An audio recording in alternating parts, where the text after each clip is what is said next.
Right. ముఖ్యంగా చూసుకుంటే మీకు ఈ విప్పు ఇవ్వడానికి కారణం అంటే ఏం చెప్తారు? అందరినీ కోఆర్డ్ చేస్తాడు అసెంబ్లీలో. అంటే బీర్లా ఇలాకే విప్పు ఇచ్చినారు అంటే ఆ రకంగా కాదు, గౌరవ ముఖ్యమంత్రి సామాజిక న్యాయం చేస్తాడు. ఒక ఎస్టీ సమాజ వారికి, ఒక ఎస్సీ సమాజ వారికి అని 2 బీసీలకు విప్పులు ఇచ్చారు. ఇలా మంత్రివర్గంలో కూడా 3 బీసీలకు తీసుకున్నారు. ఎస్సీలకు కూడా సముచిత స్థానం ఉంది. కాంగ్రెస్ పార్టీతోటే సామాజిక న్యాయం సాధ్యమవుతుంది. గత ప్రభుత్వాల్లో మీరు చూసినటువంటి మంత్రులు చూడండి, ఇప్పుడున్నటువంటి ప్రభుత్వంలో మంత్రులు చూడండి, సామాజిక న్యాయం సామాజిక కోణంతో పోతుంది. అందుకే రాహుల్ గాంధీ గారి ఆలోచన తెలంగాణ మొదటగా భారతదేశంలో తెలంగాణలో ఇంప్లిమెంట్ చేస్తుంది గౌరవ ముఖ్యమంత్రి రేవంత్ రెడ్డి గారు. ఇలా 1931 తర్వాత జరిగిన కులగణన తర్వాత భారతదేశంలో ఎక్కడ జరగలే, ఇలా తెలంగాణలో మళ్ళీ కులగణన జరిగింది. 100 మంది గవర్నమెంట్ ఎంప్లాయీస్ తోటి 150 రోజులు 150 ఇండ్లకు ఒక ఎన్విటర్ పెట్టి ఇలా సర్వే చేసి బీసీలు 56%, 56.6% వరకు తేల్చి బీసీలకు కూడా 42% స్థానిక సంస్థల్లో ఉద్యోగ ఉపాధిలో రిజర్వేషన్ కల్పించాలనే లక్ష్యంతో ముందుకు వస్తున్నాం. బీర్లా ఇలాకు మంత్రి కావాలని ఉంది అనేది వింటున్నాం కొద్ది రోజులు. ఆల్రెడీ నాది క్యాబినెట్ ర్యాంకింగ్ కదా, విప్పంటే క్యాబినెటే, కానీ ఖచ్చితంగా మంత్రి అనేది ఒక ప్రభుత్వం ఆలోచన చేస్తుంది.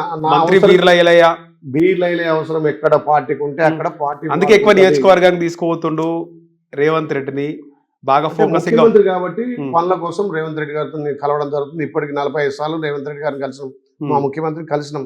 మా కోమటిరెడ్డి వెంకరెడ్డి గారు, మా జిల్లా మంత్రి ఉత్తమ్ కుమార్ రెడ్డి గారు, మాకు ఇన్ఛార్జ్ మంత్రి అడ్లు లక్ష్మణ్ గారు, నేను అందరితో సాన్నిధ్యంగా ఉంటాను. ఎందుకంటే చిన్నూరు కాబట్టి అందరితోటి ఉండి నా వెనకబడ్డ ఆలయాలను అన్ని విధాలు అభివృద్ధి చేసుకోవాలి. అక్కడ ప్రాజెక్టు కట్టుకోవాలి, చెక్ డ్యామ్ కట్టుకోవాలి, రోడ్లు బాగు చేసుకోవాలి, ఎక్కువ నిధులు ఆరోగ్యం తీసుకుపోవాలి. గత 10 ఏళ్ళుగా నష్టపోయినటువంటి ఆలయాలను ఈ 5 ఏళ్లలో ముందుంచి వచ్చే 5 ఏళ్ళు మళ్ళీ కానుకగా ప్రభుత్వానికి ఆలయ సీటు భారీ మెజార్టీతో గెలిపించే విధంగా ప్రజలకు అందుబాటులో ఉండాలనే లక్ష్యంతో 24/7 కాలుకి బల్పం కట్టుకుంటా ఆలయంలో తిరుగుతుంది తప్ప ప్రతి ప్రోగ్రామ్కి ఎందుకు అటెండ్ అవుతుంటే ప్రజలకు అందుబాటులో ఉండాలి. కేటీఆర్ని 3వ సారి విచారణకు పిలిచినారు. గవర్నర్ ఆమోదం కూడా తెలిపింది విచారణకి. ఏంది సార్ అరెస్ట్ చేసే అవకాశం ఉంటుందా? ఎట్లుంటుంది పరిస్థితి? ఇక చట్టం తన పని తాను చేసుకుపోతుంది. మేము గవర్నర్కి పెట్టాం, గవర్నర్ పర్మిషన్ ఇచ్చిండు, తప్పకుండా దోషులను శిక్షించబడతారు. కేటీఆర్ తప్పు చేసిండు, మంత్రివర్గంలో తీర్మానం లేకుండా, ఆర్బీఐ అంగీకారం లేకుండా 54,000 కోట్లు అప్పనంగా కట్టబెట్టింది కాబట్టి దాంట్లో స్కామ్ జరిగింది. తప్పకుండా శిక్ష పడాల్సిందే, పడుతుంది కూడా. రైట్. మీరు చూడండి, కాళేశ్వరం మేము చెప్పినాం, కాళేశ్వరం మీద గతంలో ఇప్పుడు రాష్ట్రంలో ఏమో కుస్తీ పడతారు, ఢిల్లీకి పోయి దోస్తాన్ చేస్తారు. బీజేపీ బీఆర్ఎస్ 2 ఒకటే. మొన్న జరిగినటువంటి పార్లమెంట్ ఎలక్షన్లో బీఆర్ఎస్ మొత్తం చచ్చిపోయి బీజేపీని బతికించింది.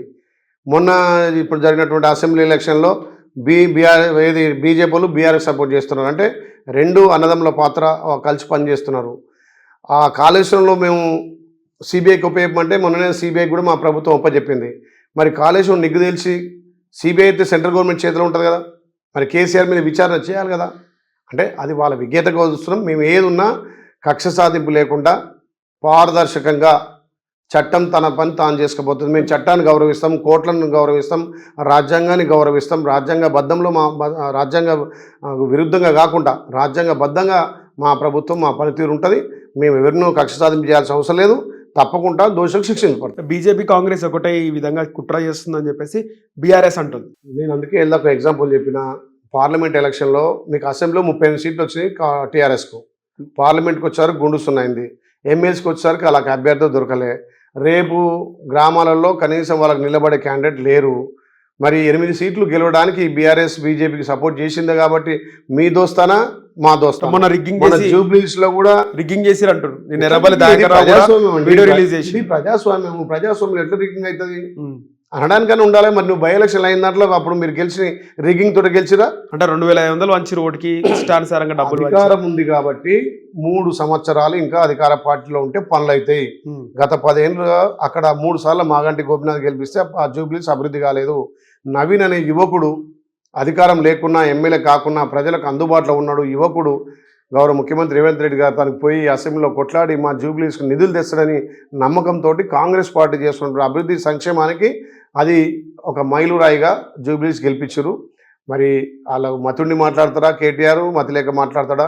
ఆయన గెలిచినప్పుడేమో నేను గెలిచిన అంటాడు, మరి ఓడిపోయినప్పుడు అదే రకంగా ఒప్పుకోవాలి. వాస్తవానికి ఉమ్మడి రాష్ట్రం నుంచి ఇప్పటివరకు ఒక ముఖ్యమంత్రి ఆయనకు గౌరవం ఉంటుంది ఎవరు మాట్లాడే ప్రతిపక్ష నేతలు. కానీ for the first time KTR చూస్తే అసలు రేవంత్ రెడ్డికి ఒక వాల్యూ లేకుండా ఎప్పుడు మాట్లాడుతూ ఉంటారు.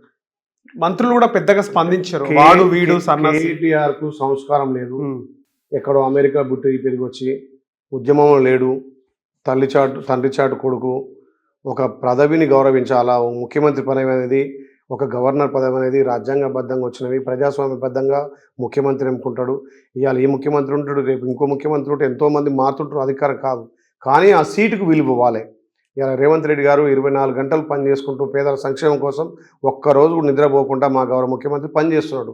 అలాంటి వ్యక్తిని పట్టుకొని నేను మాట్లాడితే నేను పెద్దోన్న అయితే అంటే తెలంగాణ ప్రజలు గమనిస్తుంటారు. అందుకే ఎక్కడ మీకు కర్రుగాది వాత పెట్టాలో కర్రగాల్చి వాత పెడుతున్నారు. ఆ రకంగా మాట్లాడడం ఆయన గౌరవానికే తగింది కాదు. కేటీఆర్ కొంచెం అహంకారి. ఆ అహంకారాన్ని తగ్గించుకొని ప్రతిపక్ష హోదా ఇప్పటికే వాళ్ళ నాయన నిర్వహిస్తున్నాడు. నువ్వైనా ప్రతిపక్ష హోదా నిర్వహించి ప్రభుత్వానికి సూచనలు సలహాలు ఇచ్చి, నువ్వు గత 10 ఏళ్ళుగా ఏ రాష్ట్రాన్ని విధ్వంసం చేసినావు, రాష్ట్రంలో సంక్షేమాలు అందియలేదు, మేము అందిస్తున్నాం, ఇంకా మెరుగైన పాలన అందియాలంటే మాకు సూచనలు సలహాలు ఇవ్వాలి తప్ప ఈ రకంగా నోరుందని పారేసుకుంటే తెలంగాణ ప్రజలు నీకు వాత పెడతారు. మొన్న జూబ్లీస్ ఎన్నికలు కేటీఆర్ వర్సెస్ రేవంత్ గా నడిచినాయి. సో ఇప్పుడు కేటీఆర్ ఓడిపోయిందని అనుకోవాలా? కేటీఆర్ బచ్చగాడు. కేటీఆర్ ఏముంది, కేటీఆర్ కాదు కేసీఆర్ వచ్చినా జూబ్లీస్ మాదే. ఎందుకంటే ఖైరతాబాద్ కూడా రాబోతుంది. ఏదొచ్చినా కాంగ్రెస్. ఈ 3 ఏళ్ళు మళ్ళీ వచ్చే 5 ఏళ్ళు మీరు రాసి పెట్టుకోండి. 8 ఏళ్ళు కాంగ్రెస్ అధికారంలో ఉంటుంది. ఇంకా మా పాలన, మా వ్యవహారం, మా అభివృద్ధి చూసి తెలంగాణ ప్రజలు మాకే మెరుగైన ఫలితాలు అందిస్తున్నారు. తప్పకుండా తెలంగాణలో ఇంకా 8 ఏళ్ళు కాంగ్రెస్ పార్టీ అధికారం. అంత కాన్ఫిడెన్స్ ఎందుకు మీకు? మేము సంక్షేమం అభివృద్ధి 2 అందిస్తున్నాం కదా. మహిళలకు పెద్దపీట వేస్తున్నాం, నిరుద్యోగులకు ఉద్యోగాలు ఇస్తున్నాం, సంక్షేమ ఫలాలు అందిస్తున్నాం, ఇందిరా మిల్లు ఇస్తున్నాం. వాళ్ళు 10 ఏళ్ళు ఇయ్యని పనులు మేము చేస్తున్నాం. రేషన్ కార్డులు ఇచ్చినాం. గత 10 ఏళ్ళుగా వాళ్ళు ఇయ్యనటువంటి రేషన్ కార్డులు ఇలా గొప్పోడు తినే బియ్యం, సన్న బియ్యం పేదోడు తినాలని మొన్న ఉగాది నుంచి 3 పూట్ల సన్న బియ్యం 3 పూట్ల అన్నం తింటున్నారు. ఇంతకన్నా ఏం కావాలి పేదోడు? రైట్. ఇదే క్వశ్చన్ కొంతమంది మాట్లాడాడు బీఆర్ఎస్ వాళ్ళు. సన్న బియ్యము కేంద్ర ప్రభుత్వం పథకము అంటే పక్క రాష్ట్రంలో ఇస్తలేరు కదా. మరి 10 ఏళ్ళలో కూడా కేంద్రంలో బీజేపీ ప్రభుత్వం ఉంది. ప్రజెంట్ పక్క రాష్ట్రంలో కూడా సన్న బియ్యం అమలైతేలే కానీ నేను క్వశ్చన్ చేయడం జరిగింది. నేను ఏమంటున్నా, కేంద్రమే ఇస్తుంది అంటున్నావు. గత 10 ఏళ్ళుగా మరి కేంద్రంలో బీజేపీ, నువ్వు రాష్ట్రంలో అధికారం ఉన్నప్పుడు ఎందుకు పేదోళ్ళు సన్న బియ్యం ఇయ్యలే? నువ్వు నీ పిల్లలు తినే, మీ అయ్య తినే బియ్యం పేదోళ్ళకి ఎందుకు ఇయ్యలే? ఇవాళ మా గౌరవ ముఖ్యమంత్రి పేదోళ్ళు అంటే ప్రేమ, పేదోళ్ళు కూడా గొప్పలు లేకుండా తినాలని చెప్పి మా గౌరవ ముఖ్యమంత్రి, మా ఉత్తమ్ కుమార్ రెడ్డి గారు, మంత్రి గారు గొప్పోడు తినే బియ్యం పేదోళ్ళకి ఇస్తున్నారు. అరే కేంద్రం ఇస్తున్నట్టు కేంద్రానికి మేము పన్నులు కడతలేమా, జిఎస్టీ కడతలేమా? మేము కట్టే పనులతోటే కదా కేంద్రం మాకేం నిధులు ఇచ్చినా. మరి అప్పుడు అదే నిధులు పనులు కట్టినాం, ఇప్పుడు అదే పనులు కడుతున్నాం. అప్పుడు ఎందుకు మీరు చేయలేదు, ఇప్పుడు మేము ఎందుకు తెచ్చినాం? ఈ 10 మంది పార్టీ మారిన ఎమ్మెల్యేల గురించి ఏం చెప్తారు సార్? ఇక చట్ట పరిధిలో బాగా కొట్లాడుతున్నారు కదా. కేటీఆర్ స్పీకర్ గారి నిర్ణయం ఉంటుంది. సుప్రీంకోర్టు బాగా కొట్లాడుతున్నారు కదా. ఏదున్నా అది చట్ట పరిధిలో స్పీకర్ పరిధిలో ఉంటుంది కాబట్టి దాని గురించి నేను మాట్లాడితే బాగుండదు. వాస్తవానికి గతంలో వాళ్ళు విలీనం చేసుకున్నారు కదా సిఎల్పి. అంటే వాళ్ళు అప్పుడు కాంగ్రెస్ బలంగా డబ్బు బలంతో, అధికార బలంతో సంతలో పశువులంగా ఉన్నట్టు కొన్నారు, వేలం వేసుకున్నారు. మాకు అది అవసరం లేదు. సరే ఎవరన్నా వస్తే మా గౌరవ ముఖ్యమంత్రి పనితీరు, ఆ నియోజకవర్గాలు కూడా అభివృద్ధి కావాలంటే వాళ్ళు వచ్చి మా ముఖ్యమంత్రి కలవచ్చు. అంత మాత్రాన వాళ్ళు పార్టీలో చేరారని లేకపోతే చేరలేదని అదంతా చర్చ కాదు. ముఖ్యమంత్రి అంటే 119 నియోజకవర్గాలకు ముఖ్యమంత్రి. బీజేపీ వాళ్ళు వస్తారు, టీఆర్ఎస్ వాళ్ళు వస్తారు, కాంగ్రెస్ వాళ్ళు వస్తారు, కమ్యూనిస్ట్ వాళ్ళు వస్తారు. ఎవరు వచ్చినా మా గౌరవ ముఖ్యమంత్రి పనిచేస్తాడు. పనిచేసే నాయకుడు కాబట్టి అందరూ వస్తారు. హిట్ టీవీ యాప్, ఇందులో short news, live news, entertainment shows, movies, digital magazines తో పాటు మీ జిల్లా వార్తలను కూడా ఫ్రీగా చూడొచ్చు.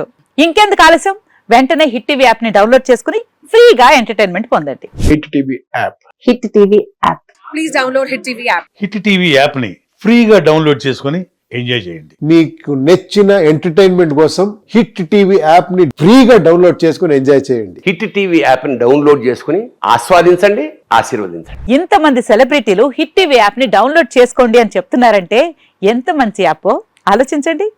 అమెరికా అమెరికా అమెరికా అమెరికాలో చదవాలనుకునే వాళ్ళకి విశ్వసనీయమైన పేరు మన శౌర్య కన్సల్టెన్సీ.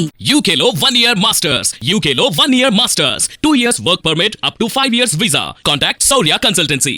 Contact 89851 89851.